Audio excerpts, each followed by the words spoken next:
เวลา19:37 นาทีโดยประมาณ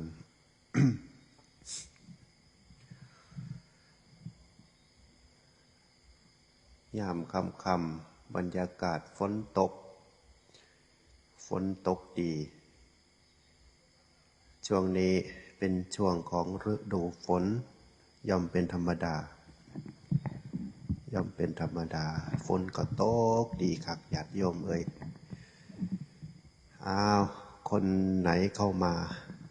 ในห้องไลฟ์สดของพระอาจารย์คอมเมนต์เข้ามาบอกด้วยได้ยินเสียงชัดเจนกันหรือเปล่าวันนี้รู้สึกว่าจะเป็นเงียบๆเนาะถ้าได้ยินเสียงพระอาจารย์ชัดเจนก็คอมเมนต์เข้ามาบอกเสียงชัดเจนดีไหมรับชมรับฟังกันอยู่จังหวัดอะไรกันบ้างเวลา 19:39 นาทีโดยประมาณอาจารย์ก็ได้มาพบมาพอมาพูดมาคุยสนทนาธรรมะก่อนหลับก่อนนอนเนาะมาส่งญาติโยมเขานอนโดยเส้นโดยธรรมโดยธรรมะให้คติประจำจิตประจำใจมาส่งญาติโยมเขานอนโดยธรรมะพอมีได้ฟังธรรมะเฮ็ดให้จิตใจสงบร่มเย็นอันใดที่เคยคิดปงบ่ตกบางเทื่อธรรมะก็เข้าไปซอยได้เข้าไปซอยเฮ็ดให้เฮาปงตกคิดตกลักษณะผลทุกข์ในขณะที่เฮากำลังทุกข์ทุกคนบ่ปฏิเสธญาติโยมความทุกข์มีกันทุกผู้ทุกคนทุกข์กายแล้วก็พ่วงไปทุกข์ใจทุกข์กายตนบ่พอทุกข์กายคนอื่นพร้อมเพราะว่ายังเอาคนอื่นมาแบกไว้ในใจเอากายคนอื่นเอาความคิดคนอื่นเอาการกระทำของคนอื่นมาแบกไว้ในใจมันก็เลยเฮ็ดให้เฮาเกิดความทุกข์เฮาสิหลีกเลี่ยงบ่ได้เพราะว่ามนุษย์ของเฮาเกิดมาก็มีพ่อมีแม่มีพี่มีน้องมีครอบครัวมีเพื่อนบางครั้งบางคราวมันก็ไปกระทบกระทั่งไปบางเทื่อใช้ชีวิตไปเนาะมันก็มีความทุกข์จังว่าเขาเอ่ยว่าภาระถ้ามีครอบครัวนี่ย่อมมีภาระทั้งใจภาระทั้งกายกระทำใจกระแบกเป็นภาระจังว่าการได้ยินธรรมะในยุคปัจจุบันนี่เป็นธรรมะเบา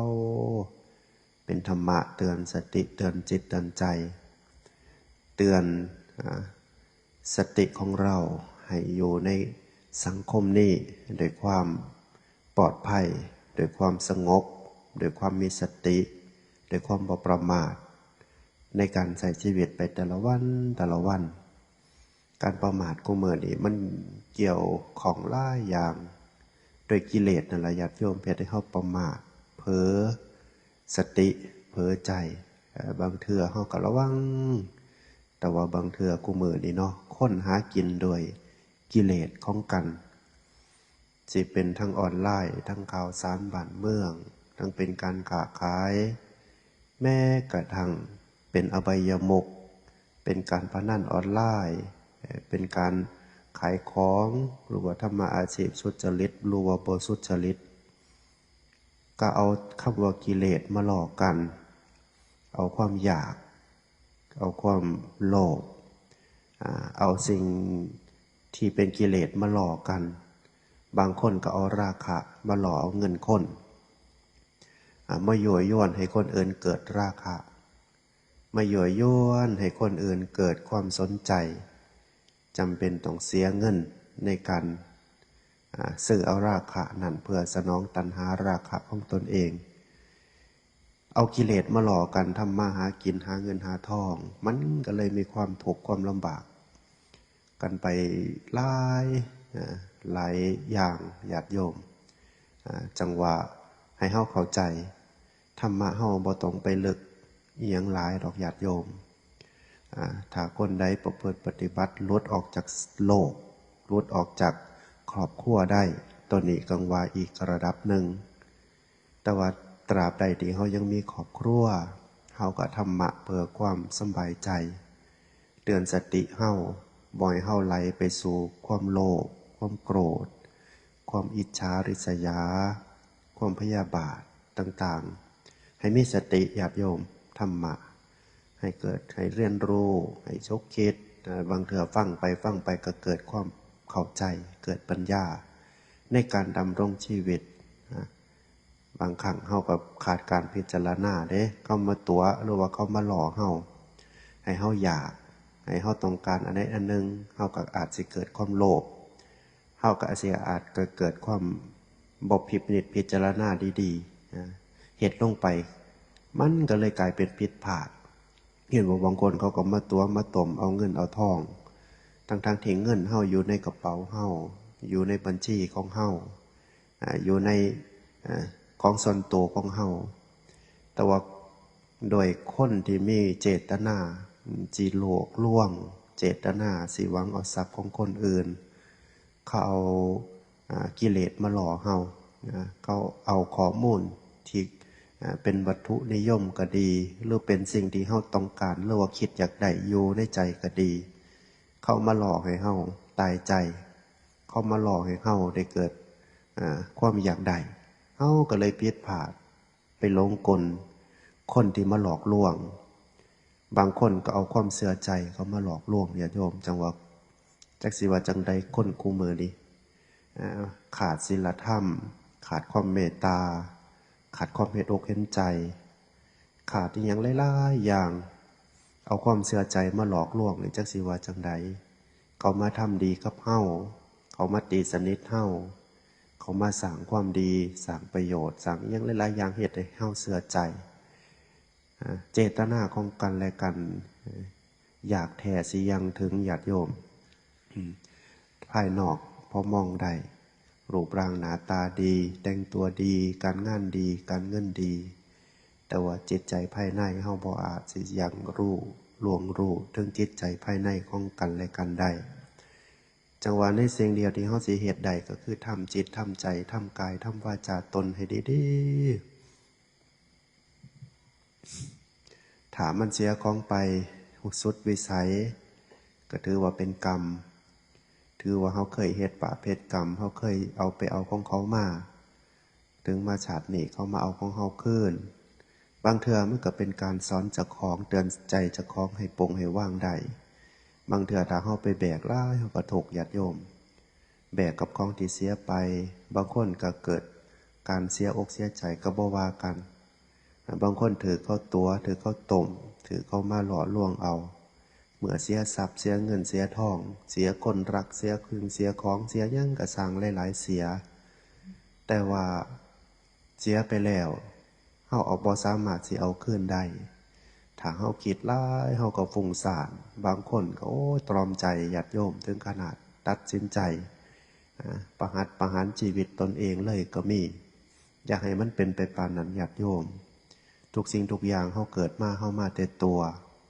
ทุกสิ่งทุกอย่างเข้ามาเฮาบ่ได้เอาหยังมานำพออย่างญาติโยมเฮาบ่มีหอดเสื้อหอดผ้าขอดออกจากท้องพ่อท้องแม่ของพ่อแม่มานะตกปอกมามีตั้งแต่โตหล่อนจันของทุกสิ่งทุกอย่างเป็นทรัพย์สมบัติทรัพย์สินเงินทองเฮามายึดมั่นไม้มั่นเอามาหาเอาตอนเฮาใหญ่พี่ละญาติโยมตอนเฮาหูจักความตอนเฮาใหญ่พี่ละ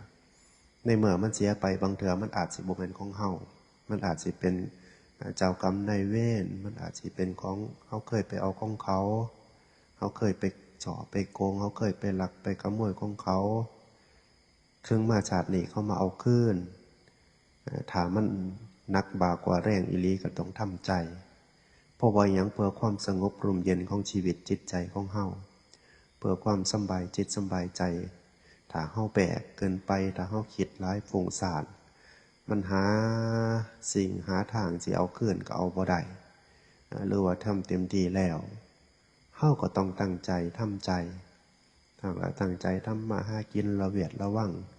ตัวสำคัญก็เฮ็ดให้เจ้าของให้ดีๆนั่นล่ะผู้อื่นสิมาหลอกมาต้มมาตัวผู้อื่นสิมาเฮ็ดให้เฮาเสียอกเสียใจปานใดนั่นก็เป็นกรรมของเขามาเฮ็ดกับเฮาบางเทื่อพอให้อภัยได้เฮาก็ให้อภัยไปเพื่อหยังเพื่อความสงบร่มเย็นบ่ไปสู่รบตบมือบ่ไปสู่ผู้ใดยอมได้ก็เย็นได้ยอมในที่นี้บ่แม่นว่าให้ยอมจนโง่ได้ญาติโยม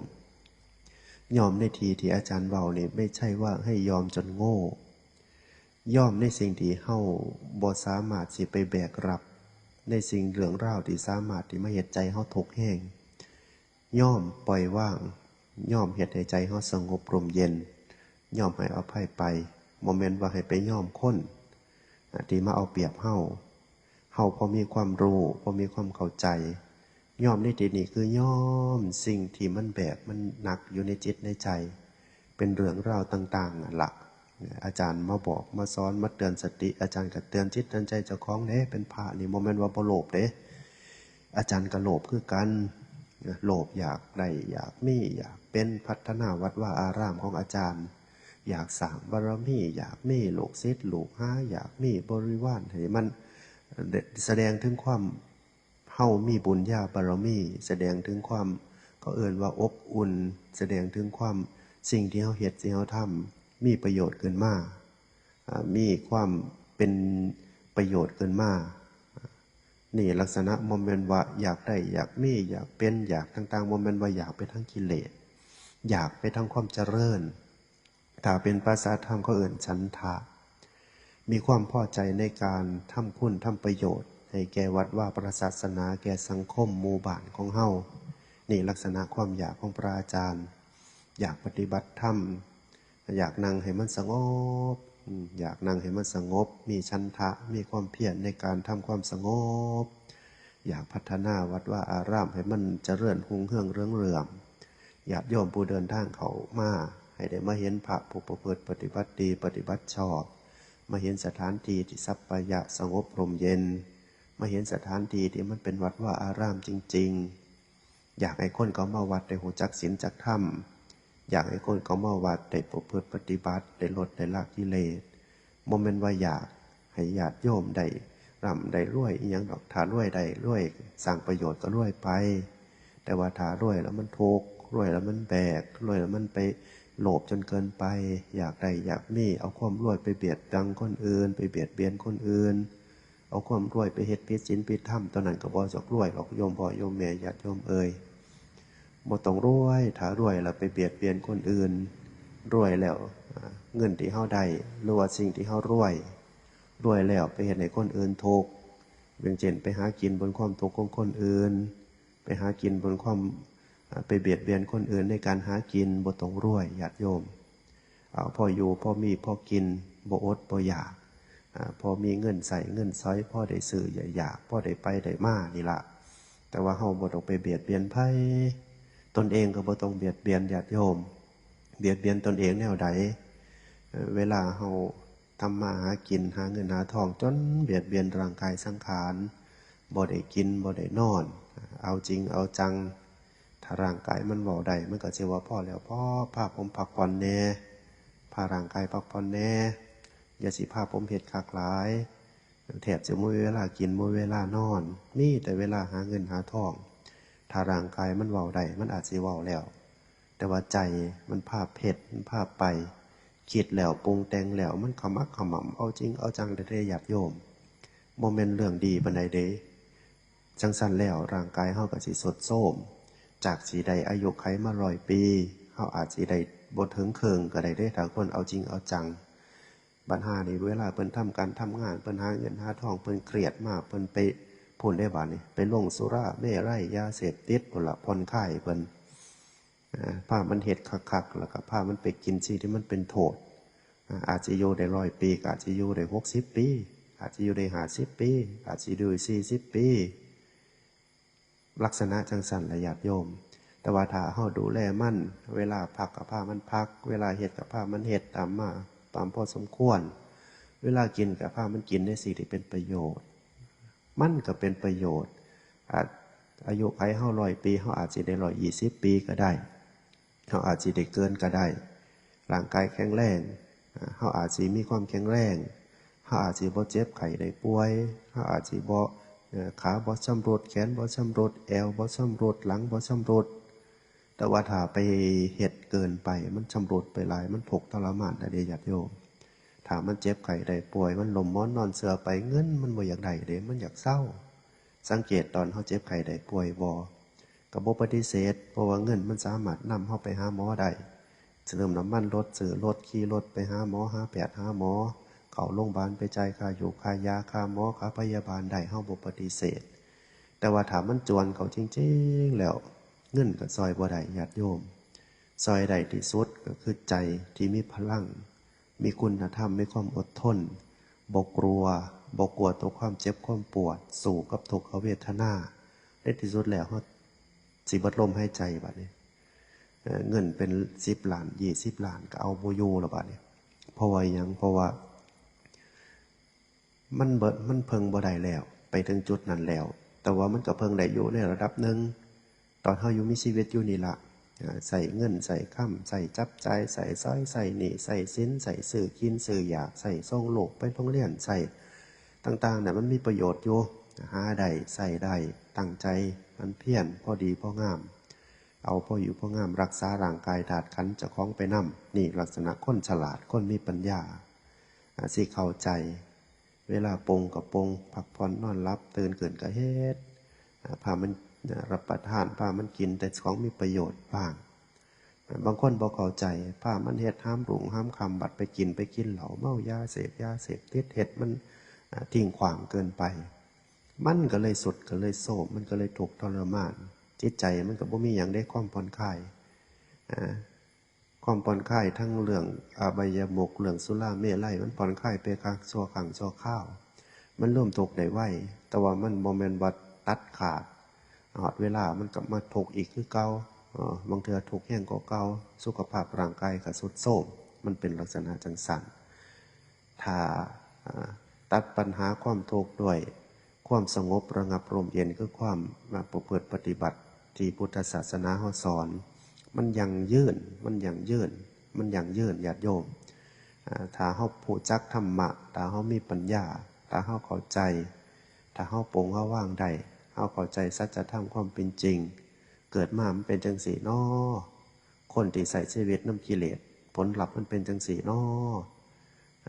เฮาก็หูเห็นบอกเฮามองคนในสังคมคนในครอบครัวเฮาก็ดีเป็นไผก็ดีที่อยู่ใกล้ตัวเฮาเป็นไผก็ดีที่อยู่บริเวณคนในครอบครัวคนในสังคมถ้าใส่ชีวิตประมาทผลลัพธ์มันก็ย่อมเป็นจังซี่ถ้าใส่ชีวิตที่มันเกลียวกราดที่มันร้ายแรงผลลัพธ์มันก็เป็นจังซี่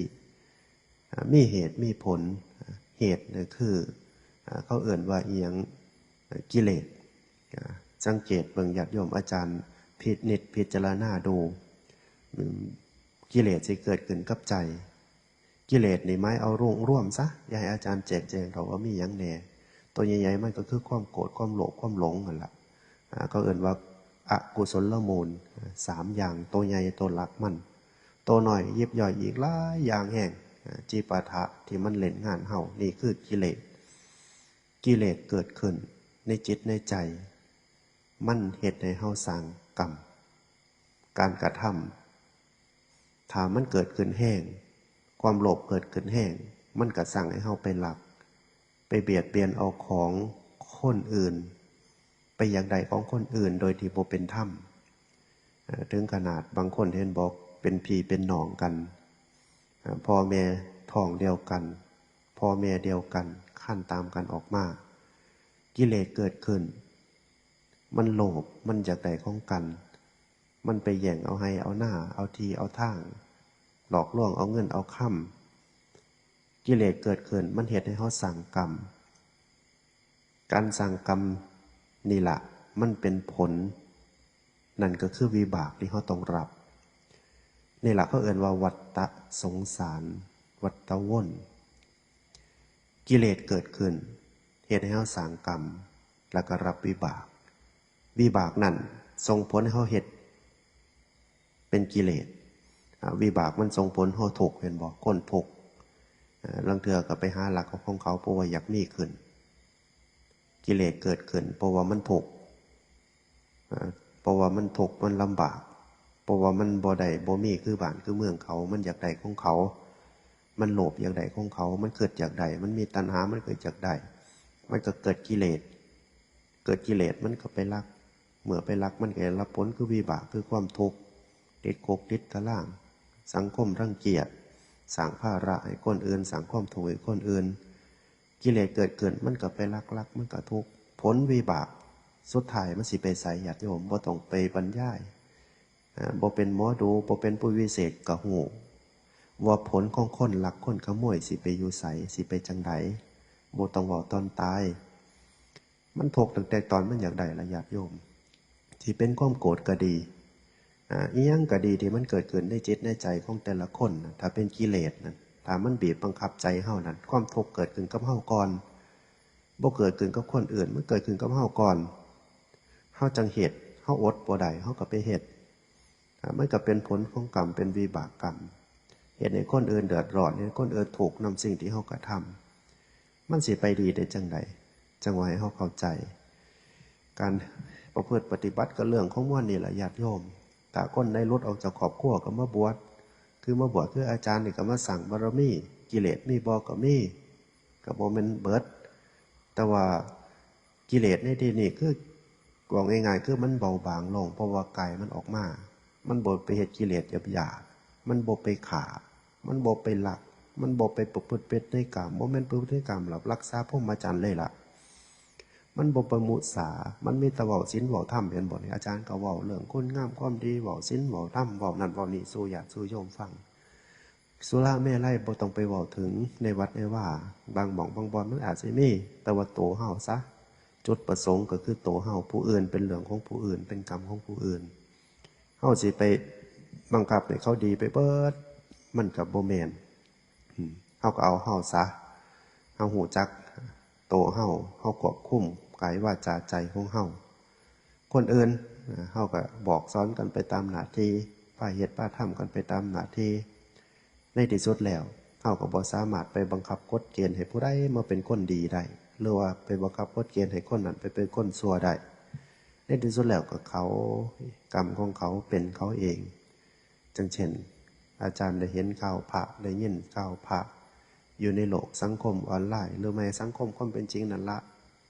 สังคมสื่อก็เอามาตีแพ้เอามาเว้าเอามาจาเอามาหาผิดหาถูกนั่นมันเป็นเฮาบ่ได้เกี่ยวกับเขาดอกญาติโยมเฮาอาจสิเป็นชาวพุทธมันอาจสิเทือนมาถึงจิตถึงใจเฮาก็ออกมาเว้าว่าปกป้องพระศาสนามาปกป้องครูบาอาจารย์เฮาเคารพศรัทธาเฮามีความเลื่อมใสมันก็อาจจะเป็นความคิดของเฮาแต่วันที่สุดแล้วเฮาก็เฮ็ดหยังหลายบ่ได้ดอกก็มีตั้งแต่ปล่อยให้เจ้าหน้าที่เขาตรวจสอบอิหยังกันไปตามกฎหมายเพิ่นก็ชี้แจงผู้เพิ่นถูกใส่ร้ายผู้เพิ่นถูกผู้เพิ่นตกเป็นจำเลยเพิ่นก็ชี้แจงไปพวกกฎหมายบ้านเมืองตำรวจตำนายก็หาหลักฐานหาข้อมูลในการหาความผิดนั่นล่ะบ่แม่นว่ากันแกล้งอิหยังกันหรอกคือเขาก็หาเอกสารหาไปตามเปลี่ยนบ่ถูกมันก็มีเขียนอยู่กฎหมายก็กระทำหน้าที่ของเขาไปส่วนซื่อเขาก็ตีแพ้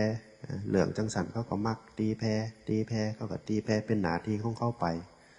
แต่ว่าเฮาเช่าพุทธผู้เสพว่านี่บางเทื่อเฮาไปใส่อารมณ์นำมันก็เลยคือจังพระก็บ่ดีศาสนาก็เสื่อมนี่คือความรู้สึกของเฮาแต่ว่าที่จริงแล้วมันก็บ่แม่นเสื่อมรู้ว่าดีรู้ว่าบ่ดีหยังหรอกมันเป็นเรื่องของเขาของเพิ่นหน้าที่ของไผของมัน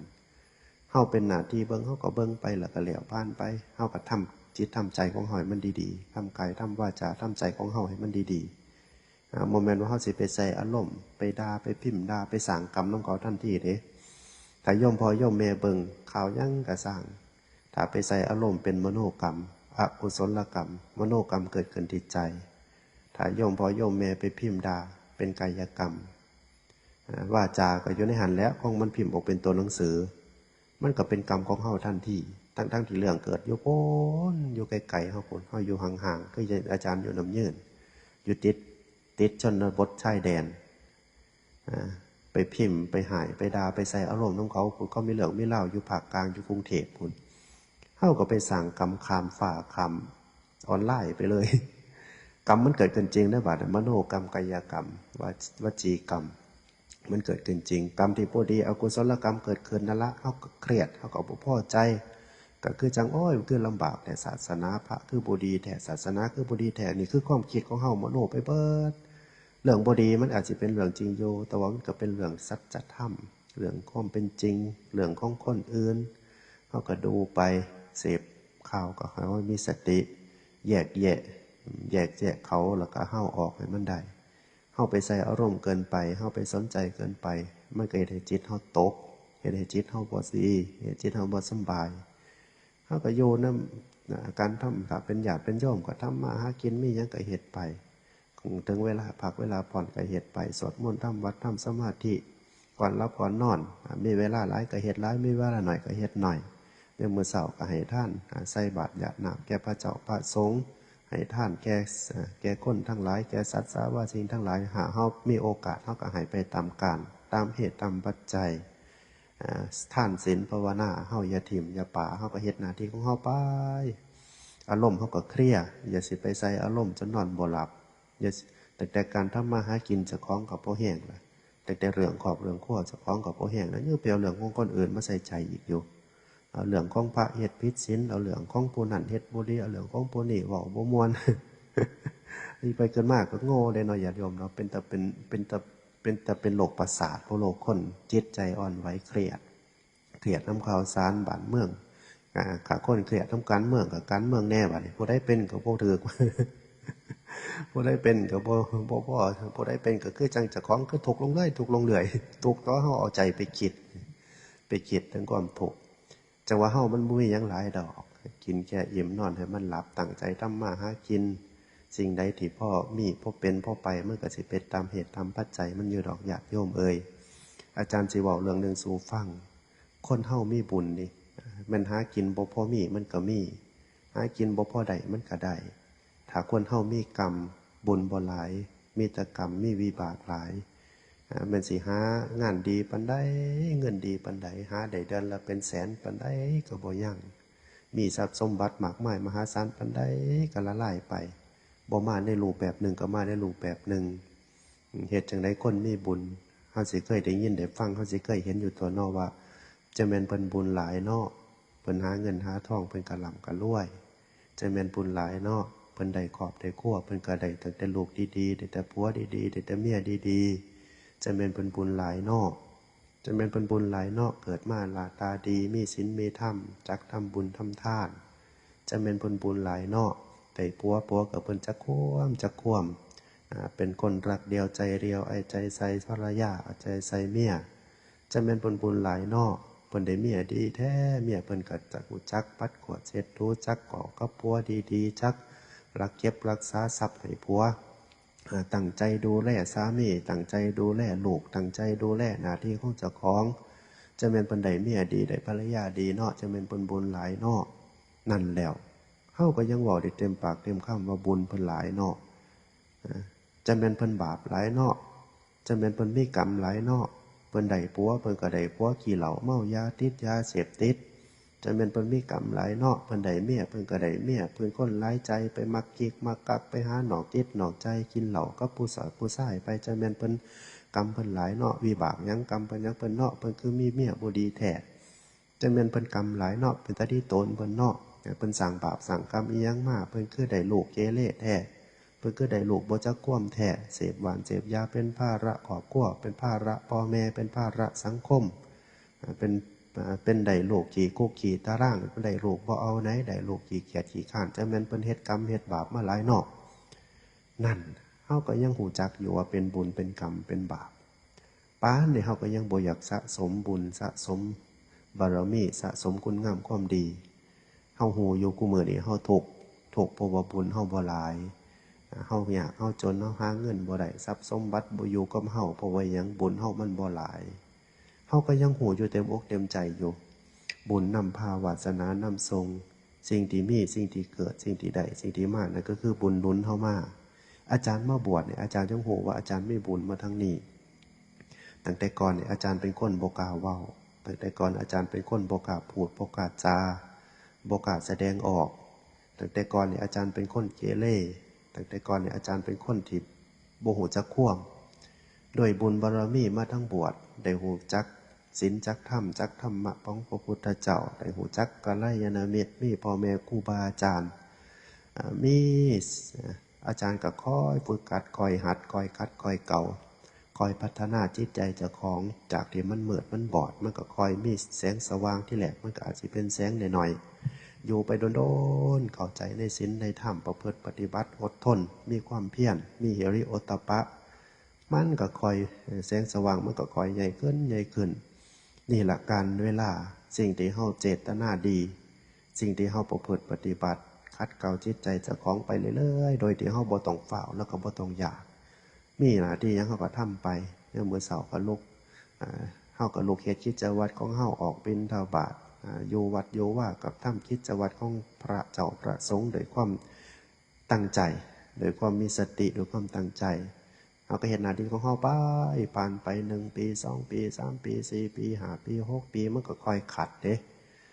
ขัดจิตขัดใจขัดกิเลสราคะตัณหาโทสะโมหะขัดออกคอยมีดวงปัญญาคอยมีความเข้าใจคอยสะอาดสะอาดขึ้นคอยสว่างสว่างขึ้นคอยสงบสงบขึ้นสติก็ดีขึ้นที่แรกมันก็อาจสิเป็นสติขั้นเปรียบเหมือนดวงไฟเปรียบเหมือนดวงปัญญาสติตั้งแต่ที่แรกๆมันอาจสิซ้ำแม่งหิ้งหอยแมบแมบแมบแมบเดี๋ยวมาเดี๋ยวนี้เดี๋ยวมาเดี๋ยวไปตั้งแต่ใหม่ๆตั้งแต่ฝึกหัดปฏิบัติตั้งแต่เขามาบวชใหม่ๆสติมันบ่มีกันเป็นเปรียบเหมือนดวงไฟเปรียบสติเหมือนดวงไฟก็สิซ้ำเหมือนดวงหิ้งหอยนี่ล่ะไผก็ดีละโมเมนตว่าอาจารย์ดอกเติมที่แรกเจริญสติใหม่ๆมันบ่มีมันใส่ประโยชน์หยังกับบ่ทันได้ไฟในหิ้งหอยมันจะไปเฮ็ดจังไดมันก็เห็นแต่แสงแมบๆมาเห็นข้าวนึงก็เสียไปข้าวนึงก็หายไปลักษณะสติมันหน่อยพอเวลาผ่านการผ่านเวลามาเฮาฝึกอยู่บ่อยๆระลึกอยู่บ่อยๆรู้ตัวอยู่บ่อย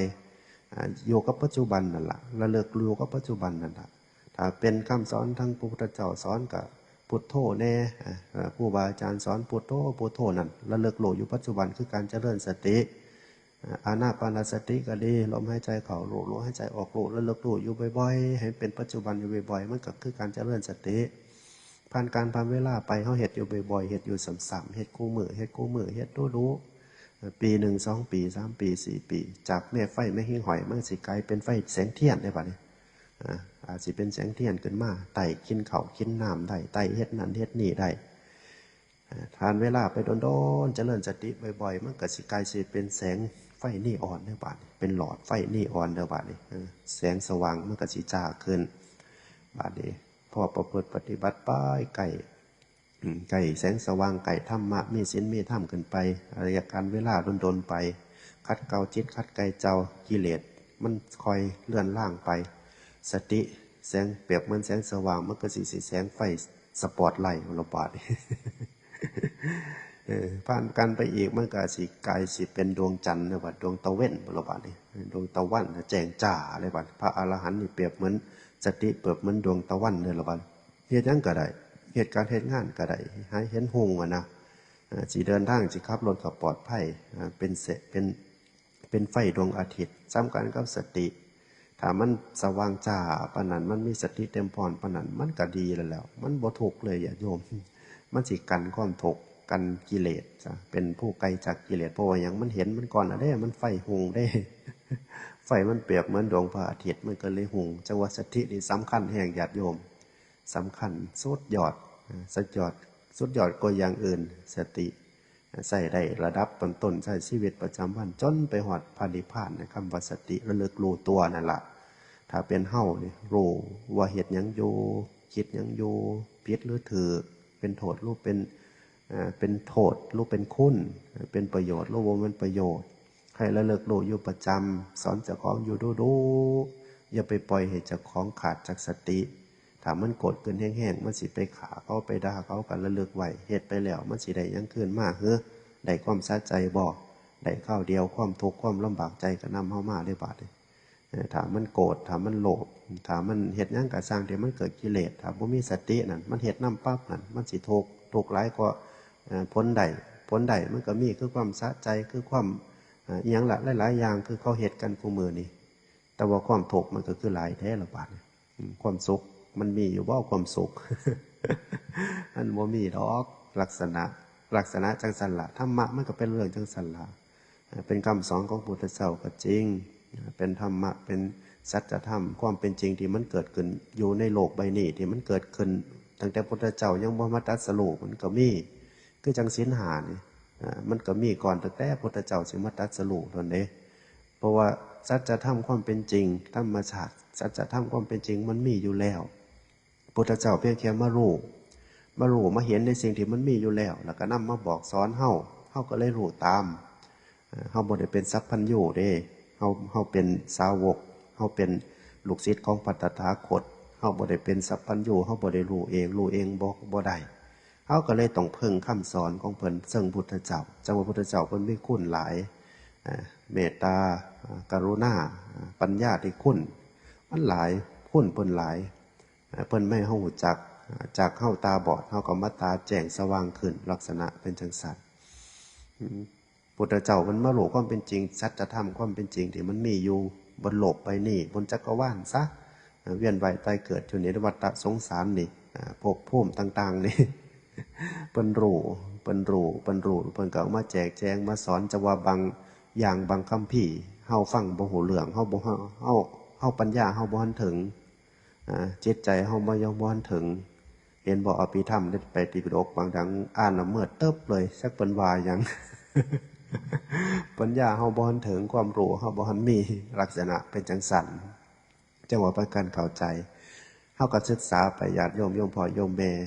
พอเฮ็ดได้ทำได้ตั้งใจทำมาหากินศึกษาชีวิตเจ้าของนั่นล่ะสำคัญอย่าไปศึกษานอกโตไรเถาะศึกษาชีวิตเจ้าของจังว่าพระอาจารย์บ่ได้เว้าเข้าข้างเจ้าของพระที่บวชอยู่ตามวัดตามว่าตามผู้ตามเขาตามธรรมชาติตามวัดป่าสิได้เปรียบเพราะว่ายังอยู่กับเจ้าของมันได้เห็นเจ้าของมันได้เบิ่งเจ้าของมันได้สอนเจ้าของมันได้มีสติอยู่กับเจ้าของบ่ได้เฮ็ดหยังได้แต่ละมื้อโยมพ่อโยมแม่ญาติโยมบ่ต้องไปพบปะผู้ใดคือจังอาจารย์กับพบปะนี่มานั่งไลฟ์สดนี่ก็บ่ได้พบปะอีหลีสัมเห็นกันอยู่ในโทรศัพท์จักแม่นไผเป็นไผแน่ก็บ่จักแล้วแต่ว่าอาจารย์สงบอยู่นี่เพราะว่าอาจารย์บ่ได้ไปนั่งบ่ได้สนเสเฮฮาบ่ได้พบนะพ่อป่าผู้ใดอยู่หน้ากล้องซื่อๆแต่ว่าคนใดเบิ่งอาจารย์อยู่แน่ก็อาจารย์ก็บ่จักอาจารย์ก็บ่ฮู้จักอาจารย์ก็อยู่ผู้เดียวใส่มันก็สงบบ่ได้ไปพบปะพูดคุยกับผู้ใดพูดก็พูดเป็นอัดเป็นธรรมไปพูดเป็นเรื่องเป็นราวอันใดพอพูดที่มีประโยชน์แก่ตนกับคนอื่นก็พูดไปก็อยู่สงบบิณฑบาตชั้นแล้วก็เดินจงกรมนั่งสมาธิเฮ็ดกิจวัตรของเจ้าของมีหยังก็เฮ็ดไป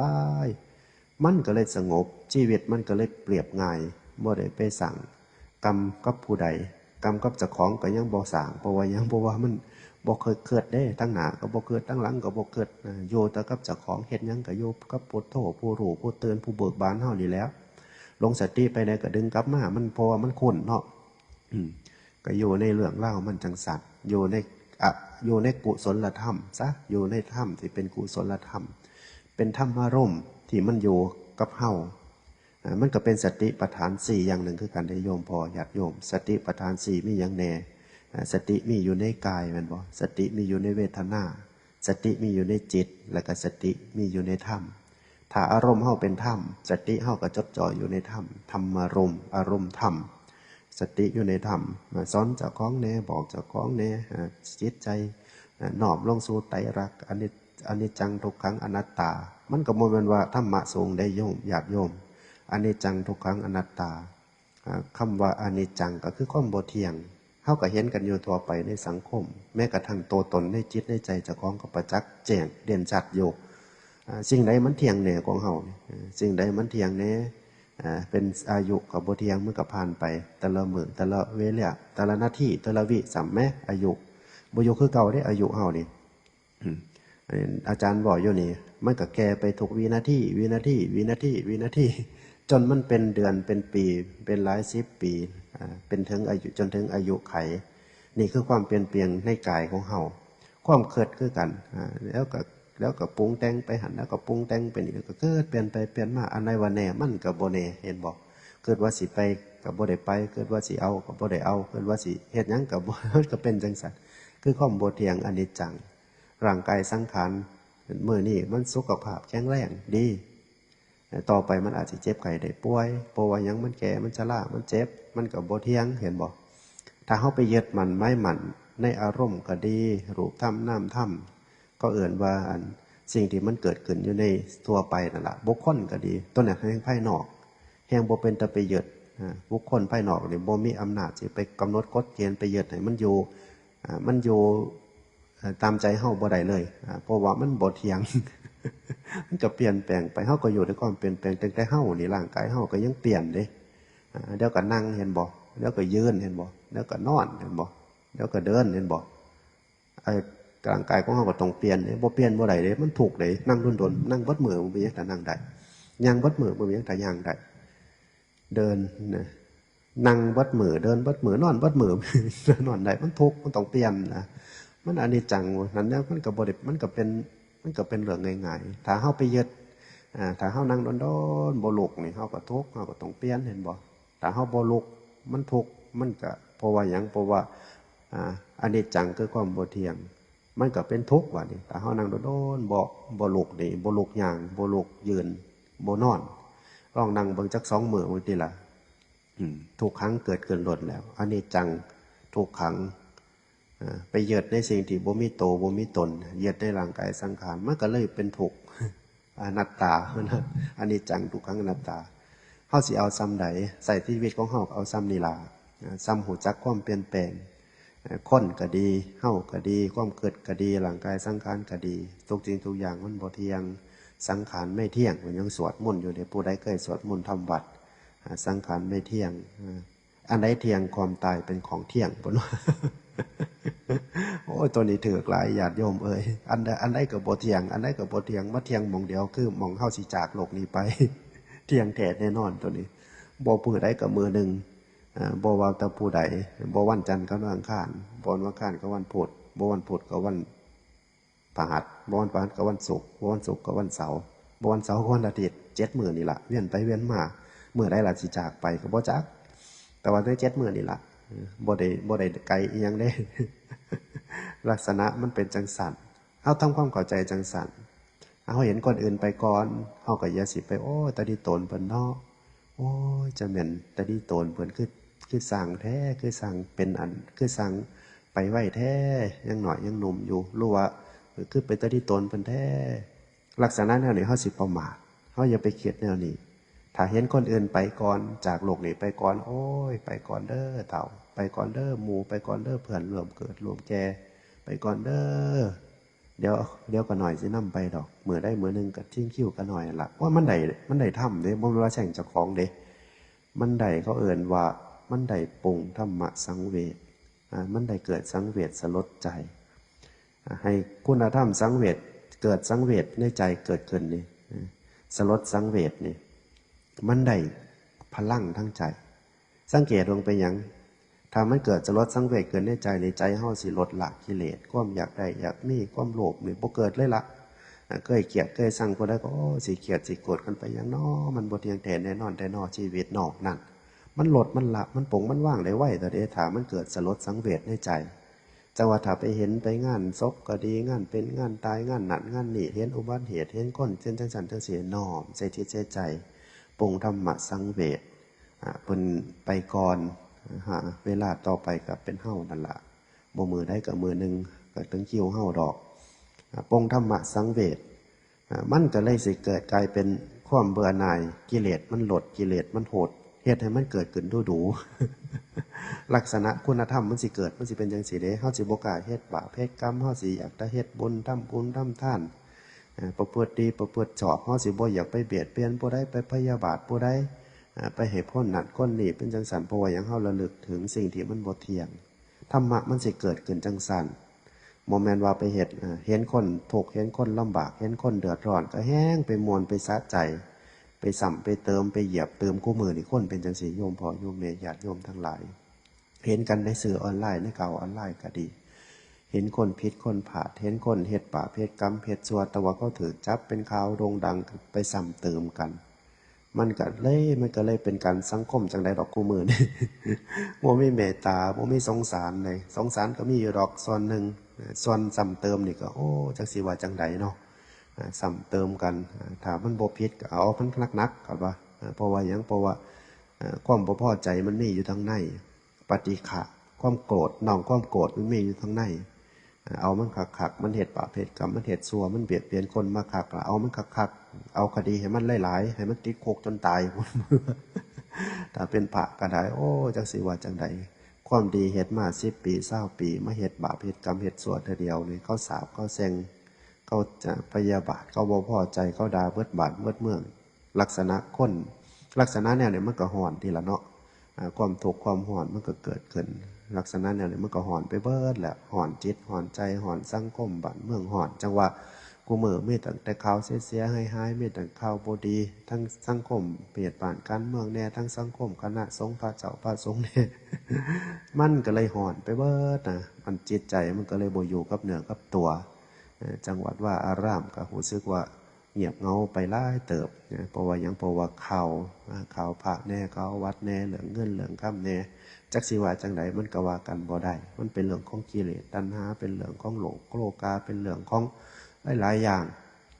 จักสิว่าจังไดจักสิว่าไผว่าผิดว่าถูกจักสิว่าไผดีไผชั่วมันละพอกันไปเบิดอโลด ผู้เสพก็ทุกข์ไปด่าเขาขืนคือกันจักสิว่าจังไดเอาสู้กันไปเอาเจ้าของให้มันดีๆล่ะหาหม่องสงบมองได้ก็บ่สู่ความสงบเปิ้นว่าพุทธเจ้าญาติโยมเอ้ยนัตถิสันติปรังสุขขังสุขอื่นไม่เท่าความสงบเพิ่นว่าเฮ็ดจังได๋สิสงบจากปัญญาเด้อ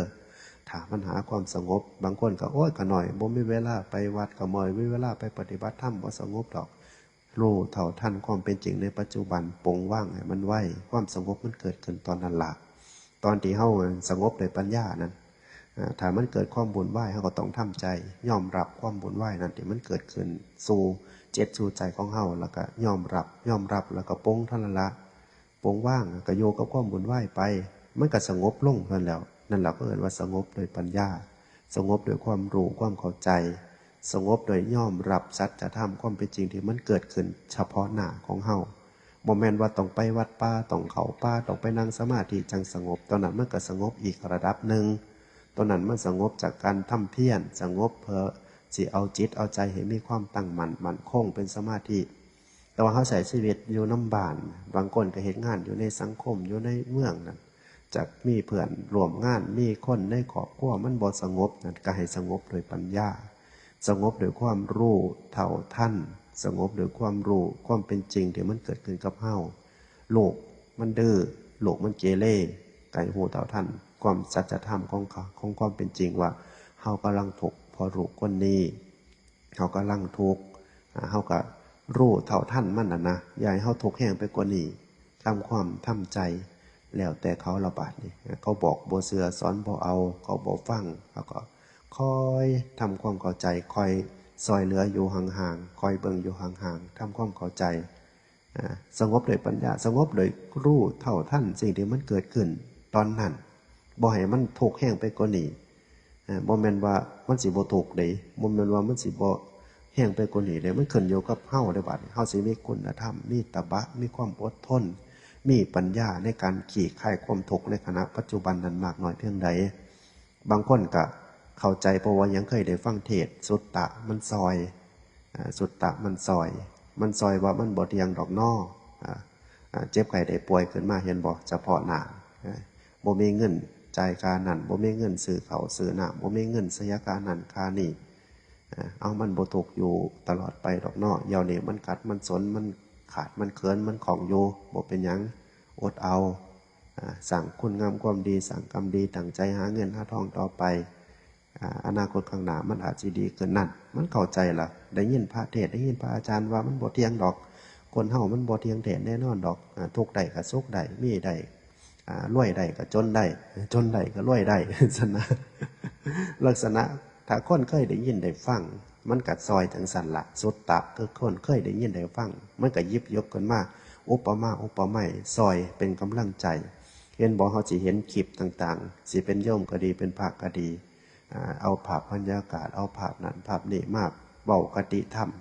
บางเทื่อได้ยินได้ฟังโอ้สบายใจได้ยินแล้วก็สบายใจมันซอยได้จังสันแล้วมันเข้าใจมันรู้มันโปร่งมันว่างแม่งเสียบ่ได้100%มันกับบ่ได้ปะทะกับใจห่อแห้ง สิ่งที่เฮาได้ยินได้ฟังสิ่งที่เป็นคุณเป็นธรรมนั่นล่ะเป็นสัจธรรมเป็นธรรมะเป็นคติธรรมก็ดีสิ่งที่เป็นกำลังใจหล่อเลี้ยงใจเฮาก็ดีมันอาจสิซอยได้บ่เต็มร้อยแต่ว่ามันก็ซอยได้ในระดับหนึ่งมันสบายใจขึ้นอย่างเช่นบางคนนอนบ่หลับเห็นบ่ตะกี้อาจารย์ออกไล่สดคู่มืออาจารย์มาห่างเป็นปีแล้วได้นี่เขาก็ออกมาไล่บ่กี่มื้อได้นี่โยมฟังอาจารย์นี่ถือว่าโชคดีได้นี่ตะกี้ไล่ลบคู่มือเป็นปี2 ปีแม่ออกโยมมันฟังเมื่อได้บ่ได้ฟังอาจารย์นอนบ่หลับมันถูกมันให้เปียกเฮ็ดงานทำการทำงานมันมีเรื่องมีปัญหามันว่างบ่ลงโปงบ่ตกมันนอนบ่หลับเปิดมาพออาจารย์นอนฟังอาจารย์บ่พอเข้าหลับฟังกูมือรับกูมือฟังกูมือรับกูมือเมื่อนี้อาจารย์ไปซ้ายผ่อนว่า อาจารย์บ่มาเทศกันหน่อยนอนบ่หลับส่งขอความมาส่งไล่มาบอกลองคนก็โทรมาตัวอาจารย์ไปซ้ายคือบ่ให้ธรรมะยังมาแรงคือเก่ากันหน่อยนอนบ่หลับเอาไปเอามาเอาเฮาเป็นยานอนหลับตัวนี้สันดอก เอาไปเอามาเอาเฮาเป็นยานอนหลับตัวนี้สันดอกอาจารย์ก็ถือคติจังสันญาติโยมเอ่ยให้กำลังใจโยมพ่อโยมแม่ญาติโยมทั้งหลายเพื่อให้คลายความทุกข์เพื่อให้สิ่งที่คุณคิดสิ่งที่ลำบากใจเพื่อให้เกิดความสบายใจขึ้นอาจารย์ก็ถือว่านำธรรมะนำความสุขความสบายใจเข้าไปสู่จิตใจญาติโยมสำคัญกับคนเฮ็ดให้เฮาหัวเราะนั่นแหละอาจารย์คิดว่าเป็นบุญเด้แต่ว่าอาจสิมีครูบาอาจารย์บางรูปบางองค์เพิ่นไปร่ำไปเรียนไต่ปิฎกอีหยังต่างๆมาเพิ่นอาจสิว่าเป็นกรรมนักแสดงเป็นกรรมจังสันจังสี่ไปเฮ็ดให้คนเกิดราคะโทสะอาจสิแม่นในระดับหนึ่งพวกที่ให้คนโกรธพวกที่แสดงให้คนโกรธก็ดีแสดงให้คนโลภก็ดีแสดงให้คนเกิดราคะตัณหาก็ดีแต่ว่าถ้าแสดงให้คนเกิดความหัวเราะอาจจะเป็นความหลงอยู่ตัวเฮ็ดให้เฮาสุขใจโมเมนต์ถึงขั้นกับหลงเก่าป่าเก่าดงเฮ็ดพิศีลพิธรรมนะหลงในที่นี้เพื่อแค่เฮ็ดให้เฮาได้สบายใจสั่งร้อยยิ้มสั่งเสียงหัวเราะเฮ็ดให้เฮาได้สบายใจบ่แม่นว่าเฮ็ดให้เฮาหลงจนตกนรกบกไหม้บ่แม่นตัวนั้นอาจสิเป็นบาปเป็นกรรมอยู่ถ้าแสดงเฮ็ดให้คนเกิดราคะแล้วก็ไปข่มขืนเห็นบ่เฮ็ดให้คนเกิดความโลภแล้วก็ไปลักเห็นบ่ไปแสดงให้เขาไปป้อนข้อมูลกิเลสตัณหาเสียจิตเสียใจเขาแล้วก็ไปเฮ็ดเป็นบาปเป็นกรรมต่อเขานี่อาจสิเป็นบาปเป็นกรรมอยู่แต่ว่าถ้าสั่งร้อยยิ้มสั่งเสียงหัวเราะเล็กๆน้อยๆเพื่อได้นอนหลับนั่นตัวนี้สิเป็นบุญอาจารย์ว่าต้องแยกแยะให้จักหน่อยเนาะบ่แม่นว่าสิเมาร่วมเบิด บ่แม่นว่าสิเมาร่วมเบิดสั่งร้อยยิ้มสั่งเสียงหัวเราะอาจารย์ก็ถือว่าอาจารย์ได้นำธรรมะเข้าไปสู่จิตสู่ใจญาติโยมทั้งหลายให้ได้ยินได้ฟังแล้วให้ได้เกิดความสบายจิตสบายใจได้ยินได้ฟังแล้วได้เกิดนอนหลับตื่นขึ้นมาก็เป็นสุขนอนก็นอนหลับสนิทมันก็เป็นบุญเป็นกุศลแน่อยู่ได้อาจารย์ว่าเนาะอาจารย์ก็ว่าจังสิเป็นปีบางคนก็โอ้ยบ่เห็นพระอาจารย์นอนบ่หลับคุณคิดเรื่องนั้นแน่เรื่องนี้แน่ก็หน่อยนอนบ่หลับเพิ่นว่า ก็เหตุกันไปให้กำลังใจกันไปอยู่น้ำกันก็เอาประโยชน์น้ำกันญาติโยมอย่าไปเอาโทษน้ำกันสิเป็นไผก็ดีอยู่น้ำกันอยู่ในขอบในครัวอยู่กับเพื่อนร่วมงานก็ดีอยู่กับคนในสังคมเพื่อนบ้านเรื่องต่างๆก็ดีถ้าเอาประโยชน์น้ำกันบ่ได้ก็ต่างคนต่างอยู่ไปอยู่มันอย่าให้เป็นศัตรูกันมันเป็นเรื่องบ่ยากดอกธรรมะนั่นถ้าเอาประโยชน์น้ำกันได้ก็อยู่น้ำกันสั่งประโยชน์น้ำกันไปอย่าไปเอาพิษเอาถือเอาดีเอาสัวน้ำกันหลายถ้ามันไปคนละอย่างถ้ามันคิดคนละแนวถ้าเอาประโยชน์น้ำกันบ่ได้ก็อย่าไปเป็นศัตรูกันก็ต่างคนต่างอยู่ไปต่างคนต่างทำมาหากินไปบางคนบ่ได้บ่ยอมต้องเป็นศัตรูกันมีมึงก็ต้องบ่มีกูบ่มีมึงต่างคนต่างอยู่บ่ได้โลกไปนี่ต้องมีอยู่มงเดียวเสือสองตัวอยู่ทำเดียวกันบ่ได้ว่าบางคนก็เอาจริงเอาจังจนกินบ่ได้นอนบ่หลับจนถึงขนาดเทศผิดกฎหมายติดคุกติดตารางก็มี ตอนนั้นมันก็สุดโต่งเกินไปซ้ำกันกับธรรมะคำสอนญาติโยมพ่อโยมแม่การเฮ็ดงานในทางออนไลน์คืออาจารย์นี่สิเว้าแบบตรงๆเลยก็บ่ได้เพราะว่าอาจารย์คิดจังซี่เพราะว่าอาจารย์เห็นจังซี่เว้าแบบตรงๆแนวใดเว้าไปแล้วมันเกิดศัตรูมันตรงเกินไปสุดตรงเกินไปมีคนหักคนสร้างเขาว่ามีคนหักเป็นร้อยคนสร้างผู้เดียวก็อย่าให้มีเถาะเพราะว่าอย่างคนสร้างผู้เดียวนั่นแหละสิว่าเป็นมีดเป็นดาบทิ่มแทงเฮาคนหักมุ้ยเพียดมีไผ่ยังดอกแต่ว่าในเมื่อเกิดจังใดอย่างหนึ่งเกิดเรื่องเกิดปัญหามากคนหักบางเถื่อเขาก็บ่ได้ซอยเฮาบ่ปานใดดอกเขาก็มีชีวิตมีครอบมีครัวมี ทำลายของชีวิตของเขาคนสร้างเนี่ยเราสิเตรียมสิแทงเฮาวันเตรียมสิเล่นงานเฮาจังว่าการเว้าเนี้ยงกระสร้างโลกในโลกออนไลน์สิเป็นโยมก็ดีเป็นพระก็ดีอาจารย์มีความเห็นจังสิมีกติจังสิบ่สร้างศัตรูบ่เว้าให้ร้ายผู้ใดบ่เว้าเบียดเบียนผู้ใดบ่เว้าเอาง่ายๆซะบ่เว้าว่าผู้นั้นผิดผู้นี้ถูกบ่ไปเว้าเบียดเบียนกันเพราะว่าอย่างมีคนหักเป็นหลานมีคนสร้างบ่พอร้อยแต่ว่าเมื่อได้เมื่อหนึ่งคนสร้าง100คนนั่นล่ะสิเล่นงานเฮาอย่างเช่นคนปัจจุบันเห็นบ่กันเว้าตรงๆเว้าให้เห็นคนมากหลายเด้คนชอบเว้าถูกใจมีผิดมีถูกมีดีมีชั่วมีหยังต่างๆนั่นล่ะมีสองฝั่งนั่นล่ะคนเฮามันเห็นต่างกันนาจิตต่างกรรมต่างวาระต่างจิตต่างใจต่างพ่อต่างแม่ต่างความเห็นต่างบุญต่างวาสนาถ้าเฮาไปว่าผิดว่าถูกตัวนี้เฮาถูกเฮาก็เว้าไปทั้งเฮาอันใดผิดเฮาก็ย้ำหายเอาจริงเอาจังเอาเป็นเอาตายคนผิดแต่ว่าคนอยู่อีกฝั่งนึงเขาก็บ่พอใจทีละเขาก็คิดจงเกลียดจงชั่งคิดบ่พอใจคิดส่องหาหม่องสิเล่นงานอยู่ตราบใดตราบหนึ่งเฮาล่วงพังมีเจอวิบากกรรมเจอปัญหานั่นแหละก็สินำดาบนำมีดที่เฮาเคยเว้าเบียดเบียนเขาน่ะมาถิ่มมาแทงของเฮามาหยุมเฮามาเล่นงานเฮาจังว่ามีคนหักหลายเท่าใดก็ได้แห่งดีแต่ว่ามีคนสั่งแม้เพียงคนเดียวก็อย่าให้มีแต่ว่ามันเป็นไปได้บ่มันก็เป็นไปบ่ได้ดอกเพราะว่าคนเฮามีกิเลสมีตัณหามีความอิจฉาริษยาเฮ็ดดีปานใดมันก็สั่งแต่คนมันสิสั่งแต่ว่าเฮาก็พยายามอย่าไปเว้าเบียดเบียนอย่าไปเว้าส่อเสียดอย่าไปเว้านินทาอย่าไปเว้าเพ้อเจ้ออย่าไปเว้าให้ร้ายเว้าว่าเจ้าของดีผู้อื่นบ่ดีเว้าว่าผิดผู้นั้นผิดผู้นี้ถูกอย่าไปเว้าจังซั่นเฮาก็เว้าไปเป็นให้กำลังใจกันเว้าเรื่องเป็นกลางๆเป็นอัดเป็นถ้ำเว้าคุณงามความดีเว้าให้มันเป็นกลางๆไปเว้าเป็นอันไหนไปบ่สั่งศัตรูในคำเว้าบ่สั่งศัตรูในวาจาเว้าจังซั่นมีเจตนาจังซั่นการทำงานของเฮามันก็สิได้ไปเรียบอาจจะบ่มีคนมักหลายจังซี่คืออาจารย์เรียนมากก็บ่ค่อยมีคนมักบ่ค่อยมีคนเบิ่งแต่ว่าอาจารย์ก็บ่ได้สร้างศัตรูบ่ได้เป็นประเด็นบ่ได้เป็นวาทกรรมบ่ได้อยากเล่นอยากดังเพียงแค่ออกมาเปิดเพจเปิดธรรมะออนไลน์ให้กำลังใจญาติโยมให้กำลังใจญาติโยมเผยแผ่งานพระศาสนาวัดว่าอารามธรรมะของพระอาจารย์มันก็เฮ็ดงานของอาจารย์ไปเรื่อยๆญาติโยมคือกันทำมาหากินก็ทำไปอย่าไปสร้างศัตรูอยู่น้ำกันอย่าไปสร้างศัตรูอย่าไปสร้างอยู่น้ำกันถามมันบ่ลงรอยกันแต่ความเห็นบ่คือกันกับต่างคนต่างอยู่ต่างคนต่างเหตุงานต่างคนต่างสั่งผลงานเนี่ยอย่าสิไปเอาพิษเอาถือเอาดีเอาสัวน้ำกันคักหลายอย่าสิไปสั่งศัตรูต่างคนต่างอยู่แต่ว่าเม็ดสั่งโลดซอยเหลือให้ท่านรักษาศีลประพฤติปฏิบัติซอยเหลือคนทุกคนอยากซอยเหลือซาว่าสิ่งต้นนั้นเฮ็ดโลดหลายร้อยแห่งดีสั่งไปดีได้แต่ว่าอย่าเด่นดีได้แต่ว่าอย่าไปเป็นที่อิจฉาของคนอื่น แต่ว่ากับมันเป็นปริยัติมันเป็นความรู้ความเข้าใจแต่ว่าปฏิบัติมันก็อาจสิยากบางเทื่อมันก็อยู่ในแต่ว่าเฮาก็คอยเฮ็ดไปบ่ได้เบิดเฮาก็เฮ็ดของเฮาไปสร้างคุณงามความดีต่อไปกินให้อิ่มนอนให้หลับสร้างชีวิตให้มีความสุขเกิดมาศาสตร์เดียวบางคนก็ไปจมอยู่แต่กับอกุศลเรื่องได้บ่ดีก้นใส่ใจอาจารย์เห็นบางคนโอ้ยถ้าเรื่องได้บ่ดีเนี่ยเก็บมาคิดเก็บมาปรุงมาแต่งเก็บมานอนบ่หลับเรื่องได้ที่บ่ดีนะเรื่องได้ที่บ่เรื่องได้ที่บ่ดีนั่นโอ้ยเรื่องได้ที่บ่ดีนั่นเก็บมาใส่จิตใส่ใจเก็บมานอนบ่หลับเก็บมาใส่ใจเรื่องได้ที่มันดีบ่ค่อยเอาใจใส่มีใจก็เป็นแต่อกุศลถ้าเขาเฮ็ดดีบ่ว่าดอกบ่ฮู้ซ่าดอกแต่ว่าเขาเฮ็ดบ่ดีนั่นบ่ทนหายทนด่าเขาจักพิมพ์หายแน่จักพิมพ์ด่าแน่บางคนก็หายออกทั้งปากหายออกทั้งวาจา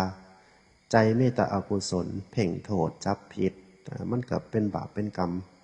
บ่ว่ากันต้องนรกมกใหม่หรอกมันเป็นทุกข์อยู่หั่นล่ะทุกข์ย้อนความเห็นบ่ถือความเห็นบ่ดีใจบ่ดีบอกครูบาอาจารย์ว่าให้ทานมันดีจังไดก็บ่ว่ามาให้ทานตะกะปะดอกพุทธเจ้ามันก็สอนให้ทานแก่ผู้มีศีลให้ทานแก่ผู้มีธรรมให้ทานแก่ผู้มีประโยชน์ให้ทานแก่คนทุกข์คนยากคือความกรุณามันก็แบ่งแยกอยู่ในการให้ทานญาติโยมแบ่งแยกแนวใดเพราะว่าจิตของเฮานี่มัน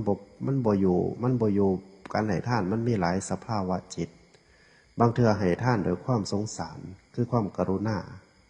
บางเทื่อให้ทานโดยความยินดีมุทิตาคือจังให้ทานกับสมณะชีพามพระเจ้าประสงค์นี่อาจจะยินดีน้ำเพิ่นเห็นเพิ่นบวชได้เห็นเพิ่นประพฤติปฏิบัติเห็นเพิ่นเป็นนักบวชเห็นเพิ่นรักษาศีลเห็นเพิ่นมีคุณธรรมสร้างประโยชน์เฮายินดีน้ำเพิ่นเฮาก็ให้ทานเฮาอยากได้บุญน้ำเพิ่นเฮาก็ให้ทานเห็นบ่บางคนก็ให้ทานกับสัตว์สาวาสิ่งเพราะว่าสงสารกรุณาลิโตนให้ซ่านกับหมากับแมวกับสัตว์เขาเกิดมาเป็นสัตว์หากินบ่ได้เฮาก็แจกแบ่งไปบางคนก็ให้ทานกับคนน้ำท่วมแม่นบ่ก็เพราะความสงสารเด่นกรุณาสงสารเขาก็ให้ทานเขาไปบางคนก็ให้ทานมันให้ทานโดยความอุเบกขาก็มีให้ไปเพื่อความสละความตนีจาคะออกจากจิตจากใจบางคนก็ให้ทานโดยความปรารถนาดีเขาก็บ่ทุกข์บ่ยากบ่ลำบากเขาก็บ่ได้เป็นหยังเขาก็อยู่ซื่อๆแต่ว่าเฮาก็อยากให้เพราะว่าเฮารู้จักกันรู้จักเขาเป็นเพื่อนบ้านเฮาจังซั่นรู้ว่าเป็นคนเป็นพี่เป็นน้องเฮาจังซั่นเห็นบ่ครั้งสมัยโบราณครั้งสมัยก่อนเฮาไปให้ทานคนข้างเฮือนเห็นบ่เฮาแกงหน่อไม้ไปหม้อนึงเฮาก็ตักใส่ถ้วยไปฝากเฮือนนั่นแน่เฮาเฮ็ดแนวกินเฮ็ดป่นเฮ็ดแกงเฮาก็ตักออกถ้วยนึง2ถ้วยเอาไปฝากพี่ฝากน้องเห็นบ่ฝากแม่แน่ฝากพ่อแน่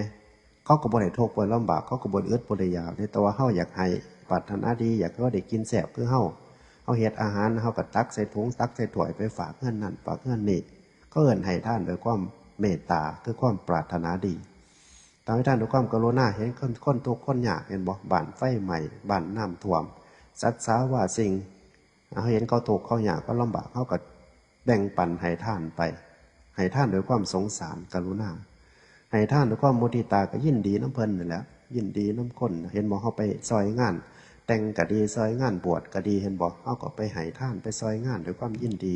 บางเทื่อเฮาก็ไปให้ทานแก่พระเจ้าพระสงฆ์เห็นเพิ่นบวชได้เห็นหม่อมเพิ่นบวชได้เพิ่นมีศีลมีธรรม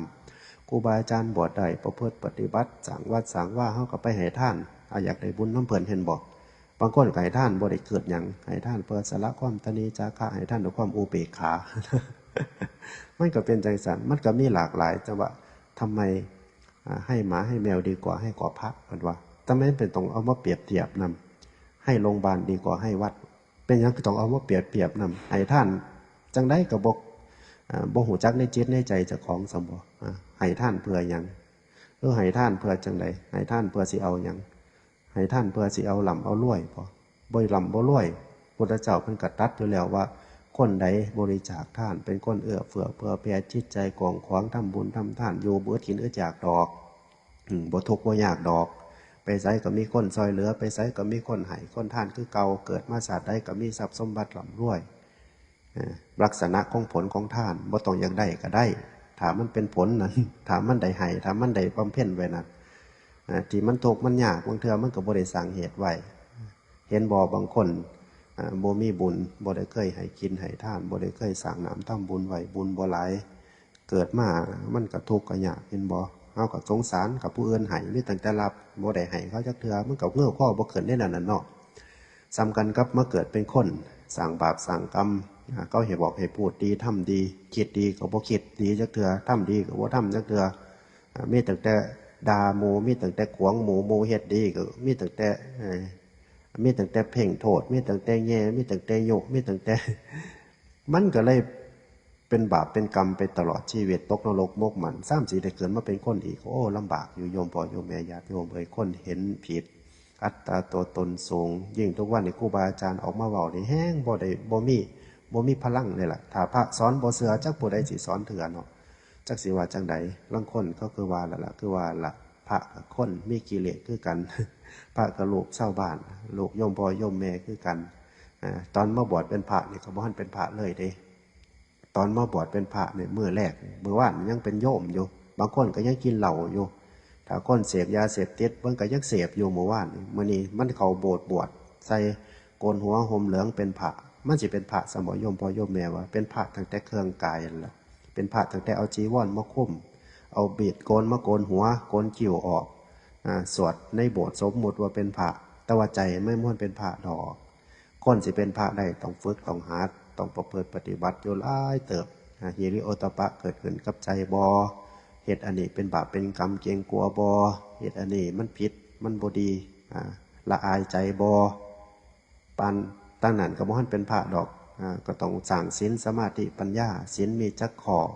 อวัดปฏิบัติมีหยังกัดเกากิเลสเจ้าของมากหน่อยเพียงใดพูนใดบวชดนๆบ่ได้มันจังเป็นพระขึ้นมาถ้าคนประพฤติปฏิบัติบ่ได้เฮ็ดน้ำศีลน้ำธรรมบ่ได้มันก็บ่เป็นพระจักเทื่อมันก็เป็นตั้งแต่สมมุติที่สงฆ์มันก็เป็นตั้งแต่สงฆ์โดยสมมุติบางเทื่อมันก็เป็นจังซั่นมันก็คนมีกิเลสนั่นล่ะมาบวชแล้วก็เฮ็ดให้เจ้าของเพื่อสิหลุดพ้นจากกองกิเลสทั้งหลายนั่นล่ะจังว่าศีลมันหลายเพราะว่าหยังเพราะว่าคัดเกลาจากคนปุถุชนธรรมดาสิเป็นพระอริยบุคคลจังว่ามันก็ต้องมีศีลหลายแน่ขอบังคับหลายแน่ศีลก็200ข้อเฮ็ดจังใดการเสขียะนั่นสัมมณสารูปนั่นเฮ็ดอีหยังก็รู้สึกว่าบ่งามไปเบิดเห็นบ่สังคมบ่ยอมรับโปรกติเตียนก็เอิ้นโลกวัชชะถ้าเฮ็ดในสิ่งที่มันบ่งามสิ่งในสิ่งที่มันบ่เป็นสัมมณสารูปนั่นเพราะว่าหยังเพราะว่าต้องคัดเกลาเพิ่นให้เป็นอริยบุคคลจากปุถุชนคนหนาปัญญาบอดคนหยาบเว้าก็บ่ดีเว้าก็บ่ม่วนสิมีศีลหลายๆสิมีขอวัดสิมีอีหยังบังคับไว้หลายๆนั่นเพื่อสิให้เป็นอริยบุคคลคนใดปฏิบัติได้ก็เป็นอริยบุคคลไปได้คนใดเฮ็ดบ่ได้มันก็หลายซื่อๆติล่ะหลายเฮ็ดนำบ่ได้ซ้ำปฏิบัติบ่ได้ซ้ำเป็นบาปเป็นกรรมซ้ำเป็นพระที่ทุศีลเป็นพระที่บ่มีศีลซ้ำมันก็เป็นจังซั่นจังว่าสิให้เป็นพระบวชแล้วก็เป็นพระเลยซ้ำบ่มันก็บ่เป็นแล้วญาติโยมเอ้ยมันก็ต้องเบิ่งเป็นคนเป็นครูบาอาจารย์เป็นองค์ไปคนใดตั้งใจปฏิบัติมีศรัทธาเฮ็ดน้ำศีลน้ำธรรมเฮ็ดน้ำขอวัดปฏิบัติมีความเคารพนอบน้อมต่อครูบาอาจารย์พัฒนาอีหยังต่างๆเฮาก็เฮ็ดของเฮาตามกิจวัตรตามหน้าที่ตามของไผของมันไปจังหวะจังสั่นอาจารย์ก็ขอฝากญาติโยมพุทธบริษัทให้พากันซอยกันเนาะดูแลพุทธศาสนาพระพุทธเจ้ามันฝากไว้กับบริษัท4ภิกษุภิกษุณีอุบาสกอุบาสิกาอุภิกษุณีบ่มีในเมืองไทยเฮาก็เป็นเมชีสามเณรไปซั่นนะลักษณะเฮาก็เปรียบของจังซั่นให้พากันดูแลทนุบำรุงสนับสนุนพระสงฆ์องค์เจ้าเพราะว่าพระต้องอาศัยโยมพ่อโยมแม่เด้ปัจจัย4เพราะว่ายังหาเงินก็บ่ได้ไปรับจ้างเขาก็ด่าอีกไปเฮ็ดไร่ไร่นาไปปลูกอ้อยซอยปีปลูกเขาเฮ็ดดำหน้าตกกะหยังต่างๆหาอยู่หากินหาเงินหาทองเขาก็ว่าถ้าโยมพ่อโยมแม่ญาติโยมบ่ทนุบำรุงปัจจัย4มันก็จักสิเฮ็ดจังไดแล้วพระหากินเขาก็ด่าไปรับจ้างเขาก็ว่าจังว่าผู้เว้าผู้ว่าบางเทื่อก็เป็นบาปเป็นกรรมอยู่บางเทื่อก็ได้บ่เข้าใจศึกษาบ่ละเอียดหรือว่าบ่อยู่ในบริบทสังคมของวัดว่าศาสนาจริงๆบ่ต้องให้ทานกับพระว่าซั่นให้พระไปทำมาหากินก็ไปยามเบิ่นเซิกบัดนี้เฮ็ดจังได๋ล่ะบัดนี้บ่ให้ทานกับเพิ่น ปัจจัย4จีวรอาหารบิณฑบาตเสนาสนะยารักษาโรคส่วนเงินมันก็มาเปลี่ยนเป็นปัจจัย4นี่ล่ะแต่ว่าก็พอดีพองามถ้ามันเกินไปมันก็เฮ็ดให้พระเสียคือกันทำลายพระได้คือกันจะว่าให้เฮามีปัญญามีความเข้าใจอย่าสิเอาตั้งแต่อคติตั้งแต่ความบ่พอใจเป็นใหญ่เมื่อนั้นเมื่อนี้อาจารย์ก็ให้ธรรมะกับญาติโยมพอประมาณเห็นสมควรแก่เวลาให้ทุกท่านทุกคนจงมีความสุขความเจริญ